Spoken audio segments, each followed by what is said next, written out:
ശരിക്കും വളർന്നു വരുന്ന തലമുറയ്ക്ക് ഇപ്പോൾ ഒരുപാട് സംഗീത ലോകത്തേക്ക് ഒരുപാട് കുട്ടികൾ കടന്നു വന്നിട്ടുണ്ട്. അവർക്ക് കൂടെ ഒരു പാഠമാണ് അതല്ലേ? കാരണം എന്ന് പറഞ്ഞാൽ ശരിക്കും പഠിക്കുക, അവർ പഠനം ഒരിക്കലും അവസാനിക്കുന്നില്ല. അവർ നല്ല പ്രതിഭകളാകുന്നത് വരെ വായിക്കഴിഞ്ഞാലും അവർ വീണ്ടും പഠിച്ചുകൊണ്ടേയിരിക്കണം. അത് സംഗീതത്തിൽ മാത്രമല്ല, ഏത് സബ്ജക്റ്റ് ആയാലും പഠനം നിർത്തരുത്. പഠനം തുടർന്നുകൊണ്ട് പോയി കഴിഞ്ഞാൽ അതിൻ്റെ ഒരു വേറൊരു നമ്മുടെ ശാരീരിക മാനസിക നന്മ എന്ന് പറയുന്നത് നമുക്ക് ഡിമെൻഷ്യ പോലത്തെ മറവി രോഗങ്ങളൊന്നും വരില്ല എന്നാണ് പറയുന്നത് അവസാനം വരെ. അപ്പം അങ്ങനെ ഒരുപാട് നന്മകൾ നമുക്കുണ്ട്. നല്ല ആയുസ് കിട്ടും. എത്രയോ നന്മകൾ നമുക്ക് ഈ സംഗീതത്തിലൂടെ പഠനത്തിലൂടെ നമുക്ക് കിട്ടും. അപ്പം അത് നിലനിർത്തിക്കൊണ്ട് പോവുക. അതിനുവേണ്ടി എന്തെങ്കിലും ഒരു ത്യാഗം സഹിക്കാൻ വേണ്ടി തയ്യാറായാൽ അതിന് മടുപ്പ് തോന്നരുത്. അതാണ് എൻ്റെ ആഗ്രഹം.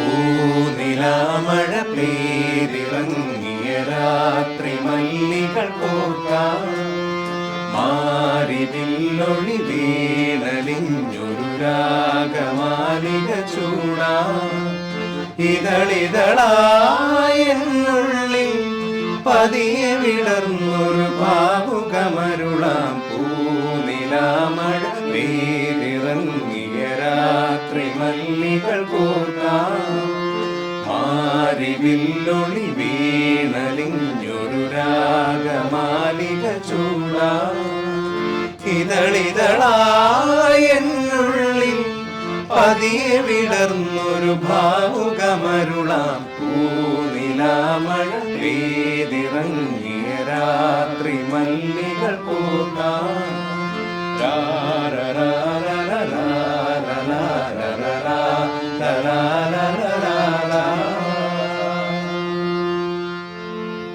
സാറേ, ആകാശഗംഗ എന്ന ഒരു ഹൊറർ മൂവിയാണല്ലോ. ആ മൂവിയിൽ അത് ആ സിറ്റുവേഷൻ അനുസരിച്ചുള്ള ഒരു മനോഹരമായൊരു ഗാനം, അത് ശരിക്ക് 2 പാട്ടുകൾ അതിനകത്ത് വരുന്നുണ്ട്. അത് വളരെ ഡിഫറൻറ്റ് മൂഡിൽ അത് ക്രിയേറ്റ് ചെയ്യാൻ കഴിഞ്ഞൊരു ആണല്ലോ. ആ പാട്ടിനെ കുറിച്ചൊന്ന് പറയാമോ? ആകാശഗംഗ എന്ന പേര് പറയുമ്പോൾ തന്നെ വിനയൻ ഞങ്ങളോട് അതിൻ്റെ കഥയും സിറ്റുവേഷനും എല്ലാം പറഞ്ഞ കാര്യങ്ങളാണ് ഓർക്കുന്നത്. വിനയന് സിറ്റുവേഷൻസും കഥയൊക്കെ പറയാനായിട്ട് അപാര കഴിവാണ്. അതുകൊണ്ട് തന്നെ പറഞ്ഞു തുടങ്ങി അത് തീരുന്നവരെ ഞങ്ങൾ ശരിക്കും ആകാശഗംഗ എന്ന സിനിമ കണ്ടുകൊണ്ടിരിക്കുകയായിരുന്നു. അത് തന്നെയാണ് സിനിമയിൽ കാണുന്നത്. ഒട്ടും അധികമില്ല, അവസാനമില്ല. ചിലതെന്ന് പറഞ്ഞിട്ടുണ്ടെങ്കിൽ നമുക്ക് കുറേയൊക്കെ ആലോചിച്ചൊക്കെ ഉണ്ടാക്കേണ്ടി വരും. ഈ സിനിമയിലെ സിറ്റുവേഷൻസ് എല്ലാം അറിയാതെ തന്നെ ഞങ്ങളുടെ മനസ്സിൽ തറഞ്ഞു കയറി. അത്ര ഗംഭീരമായിട്ട് ഞങ്ങളുടെ സിറ്റുവേഷൻ എല്ലാം പറഞ്ഞു തന്നു. പക്ഷേ ഒരു കാര്യം വിനയൻ പറഞ്ഞു, ഇതിൻ്റെ അകത്ത് ഒരു ഹൊറർ പാട്ട് വേണം. ഹൊറർ സിനിമയാണല്ലോ, അപ്പോൾ ഹൊറർ പാട്ട് എന്തായാലും ഉണ്ടാകും. അത് ഫീമെയിലാണ് പാടുന്നത്. പറ്റുമെങ്കിൽ ഇത് ആ ഹൊറർ സിറ്റുവേഷൻ പ്രസൻറ്റ് കണ്ടീഷനാണ്, ഇപ്പോഴത്തെ സെഞ്ച്വറിയിലുള്ള പാട്ടാണ്. കഴിഞ്ഞ നൂറ്റാണ്ടിൽ ഇതൊരു റൊമാൻറ്റിക്കായിട്ട് ഇത് മെയിൻ സോങ് പാടണം. രണ്ടും ഒരേ ട്യൂണും ഒരേ ലിറിക്കും തന്നെയാണെന്നാണെങ്കിൽ എനിക്ക് കുറച്ചും കൂടി അത് വർക്ക് ചെയ്യാനായിട്ട് എളുപ്പമുണ്ട്. പക്ഷേ ഞാൻ നിർബന്ധിക്കണില്ല. നിങ്ങൾക്ക് സാധിക്കുമെങ്കിൽ രണ്ടിനും പറ്റിയ ഒരു ട്യൂൺ ഉണ്ടാക്കുക. രമേശ് നായരോട് പറഞ്ഞിട്ട് രണ്ടിനും പറ്റിയ ഒരു ലിറിക്കും ഉണ്ടാക്കുക. ഒറ്റയടിക്ക് കണ്ടു കഴിഞ്ഞാൽ ഒറ്റപ്പാട്ട്, പക്ഷേ കേൾക്കുമ്പോഴത്തേക്ക് 2 സിറ്റുവേഷനിൽ 2 മൂഡ്. അപ്പോൾ നമ്മൾ വിചാരിച്ച് നോക്കിയിട്ട് പറ്റിയില്ല നമുക്ക് 2 ട്യൂൺ ആക്കാം എന്നൊക്കെ വിചാരിച്ചെങ്കിലും ചേട്ടൻ ഇങ്ങോട്ട് വന്ന വഴിക്ക് പറഞ്ഞ്, എടാ നമുക്ക് അങ്ങനെ പറ്റുമെങ്കിൽ എന്നുള്ളൊരു വാക്ക് പറയുമ്പോൾ നമ്മൾക്കത് പറ്റണമല്ല. അപ്പോൾ അതിനുവേണ്ടി അത്ര കഷ്ടപ്പെട്ടാലും കുഴപ്പമില്ല, ഒറ്റ ട്യൂണിൽ 2 മൂടുണ്ടായിരിക്കണം എന്ന് പറഞ്ഞു. നല്ല കാര്യം, നമുക്ക് അങ്ങനെ തന്നെ ചെയ്യാം എന്ന് പറഞ്ഞ് ഇവിടെ വന്ന് ഉടനെ തന്നെ ആ ട്യൂൺ അങ്ങ് ഇട്ടു. അധികം ബുദ്ധിമുട്ടിയൊന്നും വന്നില്ല. ആ ട്യൂൺ നമ്മൾക്ക് കേൾപ്പിച്ചപ്പോൾ തന്നെ ഉള്ളി പറഞ്ഞാൽ ഇതെനിക്ക് ഇഷ്ടപ്പെട്ടു, ഇത് 2 സിറ്റുവേഷനും പറ്റും എന്ന് പറഞ്ഞിട്ട് ചിത്രയെ കൊണ്ട് അത് ഹൊറർ സിറ്റുവേഷനിൽ പാടിച്ചപ്പോഴത്തേക്കും അവരോട് ഞാൻ പറഞ്ഞില്ല, ചേട്ടനും പറഞ്ഞില്ല ഇതിനൊരു റൊമാൻറ്റിക് വേർഷൻ ഉണ്ടെന്ന്.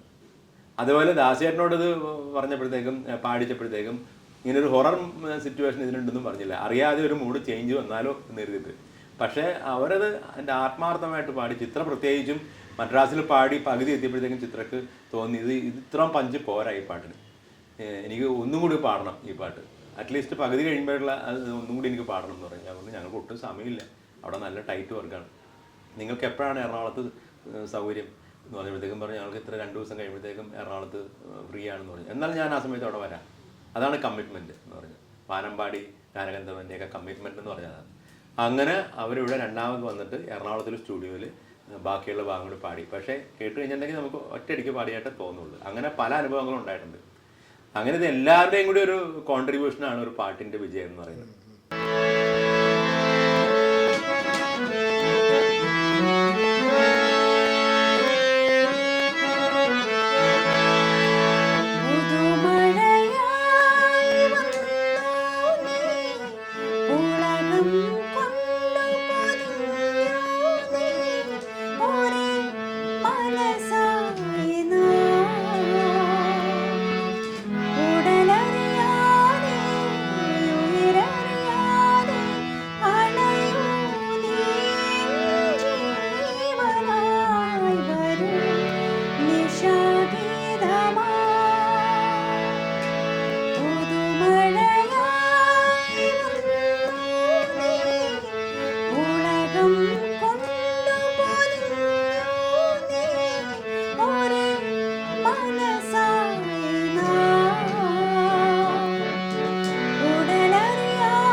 പ്രിയദർശൻ്റെ ഹിറ്റായ മറ്റൊരു മൂവിയാണ് ചന്ദ്രലേഖ. അതിൽ നായിക തളർന്നു കിടക്കുന്ന ഒരു ആദ്യം മുതലേ തന്നെ തുടക്കം മുതലേ തന്നെ നായിക തളർന്നു കിടക്കുകയാണ്. പക്ഷേ ആ നായികയെ തളർന്നു കിടക്കുന്ന നായികയെ ഉണർത്താൻ അല്ലെങ്കിൽ ജീവിതത്തിലേക്ക് തിരിച്ചു കൊണ്ടുവരാൻ കഴിയുന്ന തരത്തിലുള്ള ഒരു പാട്ട് കമ്പോസ് ചെയ്യാൻ കഴിഞ്ഞല്ലോ. അത് എങ്ങനെയാണെന്ന് പറയാം.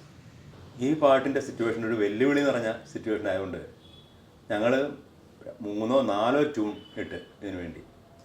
അപ്പോൾ അതിൽ ഒരെണ്ണം ആണ് കഥയിലെ രാജകുമാരൻ്റെ ട്യൂൺ. അപ്പോൾ ഞങ്ങൾ കരുതി ആ ട്യൂൺ പ്രിയദർശന് ഇഷ്ടപ്പെടും എന്ന് കരുതി.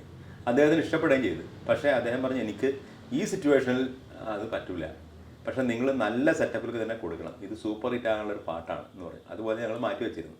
അതാണ് കല്യാണറാമിൽ കൊടുത്തത്. പക്ഷേ അവസാനം ഫാസിക്കാണല്ലോ, ഫാസിലാണ് എൻ്റെ പ്രൊഡ്യൂസർ. ഫാസിലും MG ശ്രീകുമാറും ഞാനും ജ്യേഷ്ഠനും ഗിരീഷ് പുത്തഞ്ചേരിയും എല്ലാവരും കൂടി ഞങ്ങൾ താമസിക്കുന്ന സ്ഥലത്ത് ഒരു ദിവസം വന്നിട്ട് പറഞ്ഞു നമുക്കൊരു പാട്ടുണ്ടാക്കാം, ഈ സിറ്റുവേഷന് വേണ്ടി ഒരു പാട്ടുണ്ടാക്കാൻ പറഞ്ഞു. പക്ഷേ അത് വളരെ പെട്ടെന്ന് തന്നെ താമരപ്പൂവിൽ വാഴുന്നുള്ളതിൻ്റെ ട്യൂൺ വന്നു. ഗിരീഷിനറിയാമല്ലോ, ഗിരീഷ് കേൾക്കുമ്പോൾ തന്നെ ട്യൂൺ എഴുതും. അപ്പോൾ എല്ലാവർക്കും, അതായത് പ്രിയദർശനും ബാച്ചിക്കും എല്ലാവർക്കും ഈ പാട്ടങ്ങനെ ഇഷ്ടപ്പെട്ടു. ഇത് പറ്റിയ പാട്ടാണ്, ഇനി ബാക്കി തുടർന്ന് അങ്ങോട്ട് ഉണ്ടാക്കിക്കൊന്നുമ്പോഴത്തേക്കും ചരണവും അപ്പം തന്നെ ഉണ്ടാക്കി. പക്ഷേ പാട്ടുണ്ടാക്കലായിരുന്നില്ല ഞങ്ങളുടെ മെയിൻ ജോലി. ഈ നായിക, നേരത്തെ പറഞ്ഞ പോലെ നായിക തളർന്നു കിടക്കുന്ന നായികയെ എഴുന്നേൽപ്പിക്കണം. അതിനെന്തൊക്കെ ചെയ്യണം എന്നിങ്ങനെ ഒരു ഐഡിയയും കിട്ടുന്നില്ല. നമുക്ക് ഇതുവരെയായിട്ട് അങ്ങനെ ഒരു വർക്കും കൂടെ ചെയ്തിട്ട് വന്നിട്ടില്ല. അങ്ങനെ ഇരിക്കുമ്പോഴാണ് പ്രിയദർശൻ പിറ്റേ ദിവസം ആ BG ഉണ്ടാക്കണം. തലേദിവസം രാത്രി ആയപ്പോഴത്തേക്കും പ്രിയദർശൻ ഇത് പറഞ്ഞ് നമുക്കൊരു ചാർട്ട് ഉണ്ടാക്കാം എന്ന് പറഞ്ഞിട്ട് പുള്ളി വിഷ്വൽ ചാർട്ട് ഓരോന്നോരോന്നായിട്ട് കണ്ണു തുറക്കുന്നു അല്ലെങ്കിൽ കാലനക്കുന്നു, ഇങ്ങനെയുള്ള ഓരോരോ കാലം ഇങ്ങനെ പറഞ്ഞു കഴിഞ്ഞപ്പോഴത്തേക്കും നമുക്കൊരു സ്റ്റെപ്പ് കിട്ടി. ഒരു 8 or 10 സ്റ്റെപ്പ് ഇപ്പോഴും എൻ്റെ കയ്യിൽ സൂക്ഷിച്ച് വെച്ചിട്ടുണ്ട് പ്രിയൻ്റെ ഹാൻഡ് റൈറ്റിങ്ങിൽ. അങ്ങനെ പിന്നെ ഞങ്ങൾ പാതിരാത്രി തുടങ്ങിയ വർക്ക് വെളുപ്പിന് വരെ ചെയ്തിട്ടാണ് അതിൻ്റെ കമ്പോസിങ് തീർന്നത്. അതിൻ്റെ അകത്ത് ക്ലാസിക്കൽ, കർണാട്ടിക് ക്ലാസിക്കലുണ്ട്, ഹിന്ദുസ്ഥാനി ഉണ്ട്, വെസ്റ്റേൺ മ്യൂസിക് ദോറേ മീ ഫാ സോലാത്തി ഉണ്ട്, പല റിതം വേരിയേഷൻസ് ഉണ്ട്. എന്തൊക്കെ ചെയ്യാമോ അതെല്ലാം ചെയ്തിട്ടുണ്ട്. കോറസുകളുടെ പലതരത്തിലുള്ള കോറസുകളുണ്ട്. ഇതെല്ലാം കൂടി വെച്ചിട്ടാണ് അതൊരു എഫക്റ്റ് ഉണ്ടാക്കിയെടുത്തത്. ഒരു ദിവസം എടുത്തു അതിൻ്റെ ആ ഒരു BG ചെയ്യാനായിട്ട്. പക്ഷേ അതിൻ്റെ ഗുണം നമുക്ക് കിട്ടി. അത് സിനിമയിൽ അത് വർക്കൗട്ടായി. മറ്റുള്ള സംഗീത പ്രേമികളുടെ ഇടയിൽ നമുക്ക് നല്ലൊരു പേര് കിട്ടി ആ ഓർക്കസ്ട്രേഷനിൽ. അപ്പോൾ മൊത്തത്തിൽ ആ പാട്ടിനെ ഒരു ഹൈറ്റായി. അതാണ് നമുക്കതുകൊണ്ട് ഒരുപാട് പേര് പ്രോഗ്രാമിന് എടുത്ത് പാടുന്നത് വളരെ ബുദ്ധിമുട്ടാണ് അത് അവതരിപ്പിക്കാൻ. പക്ഷേ നമ്മുടെ മ്യൂസീഷ്യൻസ് എന്ന് പറഞ്ഞാൽ അറിയാമല്ലോ, കേരളത്തിലെ മ്യൂസീഷ്യൻസ് എന്ന് പറഞ്ഞാൽ നമ്പർ 1 ആണ്. എത്ര ടഫായിട്ടുള്ളതും അവരെടുത്ത് അവതരിപ്പിക്കും. അങ്ങനെയാണ് ഞങ്ങളുടെ ചന്തം കാളിന്തിയൊക്കെ അവർ ഈസി ആയിട്ട് വായിച്ചിട്ട് പോയി. അപ്പോൾ പ്രോഗ്രാമിനും റിയാലിറ്റി ഷോയിലും ഓരോരുത്തരും ജൂനിയറായിട്ട് വന്നുള്ള സിംഗേഴ്സ് വരെ പാടി സമ്മാനമൊക്കെ മേടിക്കണേ ഞാൻ കണ്ടിട്ടുണ്ട്. അപ്പോൾ അതിൻ്റെ പേരിൽ നമ്മൾക്ക് ഇത്രയും ടാലൻ്റ് ഉള്ളതിൻ്റെ പേരിൽ നമ്മൾക്ക് നല്ല ധൈര്യമാണ് നമുക്ക് എന്ത് പ്രോഗ്രാം നടത്താനും എന്ത് പാട്ട് കമ്പോസ് ചെയ്യാനും ഒക്കെ.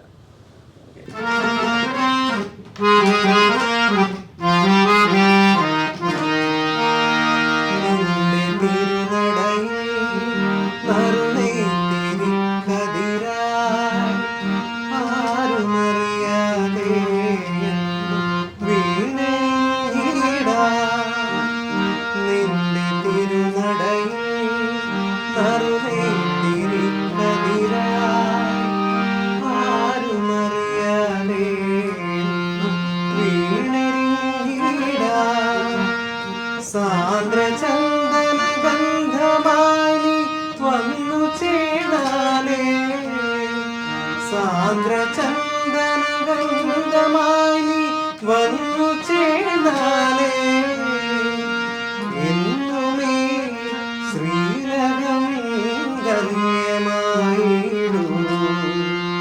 ശ്യാമയാമിനി നീ സാമചന്ദ്രികയായി താമരപ്പൂവിൽ വാഴും ദേവിയല്ലോ നീ. പൂനിലാക്കടവിൽ പൂക്കും പുണ്യമല്ലോ ഉണ്ടാക്കിയെടുത്ത താളം എന്ന് പറഞ്ഞാൽ ഞങ്ങൾ 1 2 3 1 2 3 4 1 2 3 1 2 3 4 എന്ന് പറഞ്ഞാൽ 7 8 എന്ന് പറഞ്ഞൊരു താളമാണ്. ആ നല്ല മെലഡി കിട്ടുന്ന താളമാണ്. അല്ലി ആമ്പൽ കടവ് പോലെയുള്ള പാട്ടുകളൊക്കെ അതിനകത്ത് ഉണ്ടാക്കിയിട്ടുണ്ട്. പക്ഷേ ഇത് കുറച്ചും കൂടി ഗ്രിപ്പി ആയിട്ട് ഉണ്ടാക്കിയാലേ ഇത് വർക്കാവുള്ളൂ ആ കേട്ടോ. അപ്പോൾ അതുകൊണ്ട് തന്നെ ഞങ്ങൾ അങ്ങനെ കുറച്ചും കൂടി ഗ്രിപ്പായിട്ട് ഉണ്ടാക്കി. പക്ഷേ അതിൻ്റെ ലാസ്റ്റ് BGM എന്ന് പറഞ്ഞിട്ടുണ്ടെങ്കിൽ ഞങ്ങൾക്ക് ഭയങ്കര വെല്ലുവിളിയായിരുന്നു. അത് വളരെ കഷ്ടപ്പെട്ട് തന്നെ ഉണ്ടാക്കിയത്. സ്റ്റെപ്പ് ബൈ സ്റ്റെപ്പായിട്ട് എങ്ങനെ ആ നായികയെ എഴുന്നേൽപ്പിക്കാം എന്നുള്ളത് ആലോചിച്ച് ഒരു ദിവസം ഒരു പാതിരാത്രി മുതൽ വെളുപ്പിന് വരെ അത് ഞങ്ങൾ കമ്പോസ് ചെയ്തു. പിറ്റേ ദിവസം രാവിലെ മുതൽ വൈകുന്നേരം വരെ അത് സ്റ്റുഡിയോയിൽ ഫീഡ് ചെയ്തു. അന്ന് ഇങ്ങനെ കമ്പ്യൂട്ടറൊന്നും അധികം കണ്ടുപിടിച്ചിട്ടില്ല. കമ്പ്യൂട്ടർ ഇല്ല, ഏഡാറ്റ് മാത്രമേ ഉള്ളൂ. പിറ്റേ ദിവസം എൻ്റെ കോറസും കാര്യങ്ങളൊക്കെ എടുത്തു. അപ്പോൾ അങ്ങനെ. പക്ഷേ നമ്മൾക്കുള്ളൊരു ഗുണം എന്ന് വെച്ചിട്ടുണ്ടെങ്കിൽ മദ്രാസിലായാലും കൊച്ചിയിലായാലും എവിടെയായാലും നല്ല മ്യൂസീഷ്യൻസ് ഉള്ളതിൻ്റെ പേരിൽ നമ്മൾ പറഞ്ഞു കൊടുക്കുന്നത് അപ്പം തന്നെ അവർ അത് മനസ്സിലോട്ട് കയറ്റും. അത് കറക്റ്റായിട്ട് പ്രൊഡ്യൂസ് ചെയ്യും. പിന്നെ നമ്മളോട് തേന്മാവൻ കുമ്പത്തിൻ്റെ സമയത്തൊന്നും കാര്യമായിട്ട് പറഞ്ഞില്ല. പ്രത്യേകിച്ച് അത് അദ്ദേഹത്തിൻ്റെ മനസ്സിൽ തന്നെ കറുത്തവെണ്ണയും കള്ളിപ്പൂങ്കലൊക്കെ ഉണ്ടായിരുന്നു. പിന്നെ ബാക്കിയുള്ള 2-3 പാട്ട് കൂടി ഉണ്ടാക്കിയാൽ മതി. അതുകൊണ്ട് അത്ര വലിയ ഓർക്കസ്ട്ര ചെയ്യാൻ മാത്രം ഭയങ്കര കഷ്ടപ്പാടുണ്ടായിരുന്നത്. അതേസമയം തേന്മാവൻ കുമ്പത്ത് സൂപ്പർ ഡ്യൂപ്പർ ഹിറ്റ് ആയപ്പോഴത്തേക്ക് ഞങ്ങളൊരു വാക്കുകൊണ്ട് നമ്മൾ ആദ്യം കൂടിയത് തേന്മാവൻ കുമ്പത്ത് സൂപ്പർ ഡ്യൂപ്പർ ഹിറ്റാണ്. അവാർഡ് സിനിമയാണ്. ഇത് 2ാമത്തെ സിനിമയാണ്. ഇതിലേയും എല്ലാ പാട്ടുകളും ഹിറ്റായിരിക്കണം. 6 പാട്ട് എന്തുകൊണ്ട് അപ്പോൾ അത് എൻ്റെ പാട്ട് ഇറങ്ങിയിട്ടുണ്ടെങ്കിൽ അതായിരിക്കണം ഫസ്റ്റ്. ഇന്നലെ നമുക്കൊരു ചെറിയൊരു ചങ്കിടിപ്പ് ഉണ്ടായിരുന്നു. നമ്മളൊരു വലിയൊരു ബ്രഹ്മാണ്ഡ പടം ചെയ്തിട്ടിരിക്കുകയാണ്. അതേപോലെ തന്നെ വെട്ടം ചെയ്തപ്പോഴും അദ്ദേഹം പറഞ്ഞു നമ്മൾ 2 പാട്ടുകൾ 2 പടം ചെയ്തപ്പോഴും അതിന് സൂപ്പർ ഡ്യൂപ്പർ ഹിറ്റായിരുന്നു. ആൾക്കാർ ശരിക്കും 2 കൈ നിന്നിട്ട് സ്വീകരിച്ചു. ഇത് 3ാമത്തെയാണ്. ഇത് ഒട്ടും പുറകോട്ട് പോകാൻ പാടില്ല. അപ്പോൾ അപ്പോഴും നമ്മൾക്കൊരു വെല്ലുവിളിയാണ്. പക്ഷേ അതും ജനങ്ങൾ സ്വീകരിച്ചു എന്നുള്ളത് വലിയ സന്തോഷം കിട്ടുന്ന കാര്യമാണ്. എല്ലാം ദൈവാധീനം. ഞാൻ നേരത്തെ പറഞ്ഞില്ലേ, ദൈവത്തിന് നന്ദി പറയാന്നല്ലാണ്ട് നമ്മളിപ്പോൾ ഒരു പാട്ടുണ്ടാക്കാൻ പോകുമ്പോഴത്തേക്കും ഞാൻ തകർക്കാൻ പോയെന്ന് പറഞ്ഞിട്ടുണ്ടെങ്കിൽ ഒരിക്കലും നമുക്ക് നന്നാവില്ല. മുകളിൽ നിന്ന് കിട്ടിയാലേ നമുക്ക് നന്നാവുള്ളൂ. ജനങ്ങൾക്ക് നമ്മൾ എന്തെങ്കിലുമൊക്കെ ട്യൂൺ ചെയ്യുമായിരിക്കും. പക്ഷേ അത് ആൾക്ക് ഇഷ്ടപ്പെടണ്ടേ. ഇഷ്ടപ്പെടണമെങ്കിൽ അതിനൊരു പ്രത്യേക വരം തന്നെ നമുക്ക് കിട്ടണം. ഏത് കാര്യവും സംഗീതത്തിൻ്റെ കാര്യത്തിൽ പ്രത്യേകിച്ചും അദ്ദേഹത്തോട് ചേർന്ന് ഇങ്ങനെ നിന്ന് വർക്ക് ചെയ്യുക എന്നുള്ളതാണ് നമ്മുടെ. എത്ര കാലം ചെയ്യാൻ പറ്റും അത്രയും ചെയ്യാം.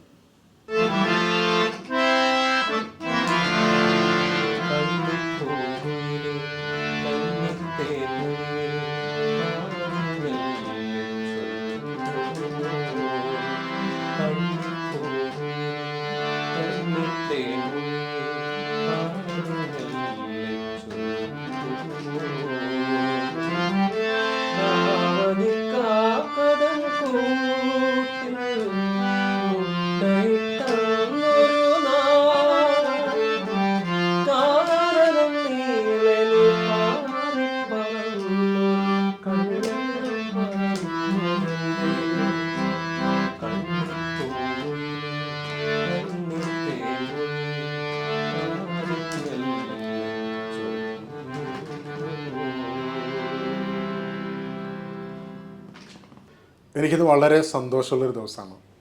പ്രത്യേകിച്ചൊരു എന്താ പറയുക, സംഗീത ലോകത്ത് ആറാടി നിൽക്കുന്ന ഒരു കുടുംബത്തോടൊപ്പം ചേർന്നു എന്നുള്ളത്, ചേർന്ന് കുറച്ച് സമയം ചെലവഴിക്കാൻ കഴിഞ്ഞു. ആ പാട്ടുകളൊക്കെ കേൾക്കാൻ കഴിഞ്ഞു. ഈ കുടുംബത്തിൻ്റെ സന്തോഷത്തിൽ പങ്കുചേരുന്നതിൽ എനിക്ക് വളരെ എന്ന് പറഞ്ഞാൽ അപൂർവമായി കിട്ടുന്നൊരു അവസരമായിട്ട് ഞാൻ കരുതാണ്. എന്തായാലും ഇത്രയും നല്ല ഒരു സാഹചര്യം ഒരുക്കിയതിനും എന്നോട് ഈ ചാനലിന് വേണ്ടി സഹകരിച്ചതിനും ഞാൻ സാറിനോട് നന്ദി പറയുന്നു. സാർ നന്ദി.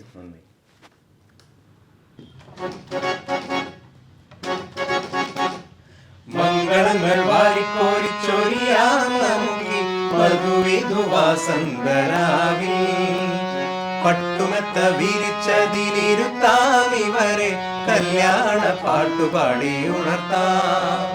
താരഹാരമണിഞ്ഞ രാവിൽ ആനന്ദമുല്ലാസമുന്മാദ നാദമൊഴുകുമ്പോ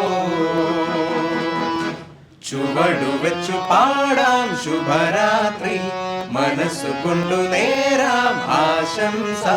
ചുവടുവെച്ചു പാടാം ശുഭരാത്രി, മനസ്സുകൊണ്ടു നേരാം ആശംസ.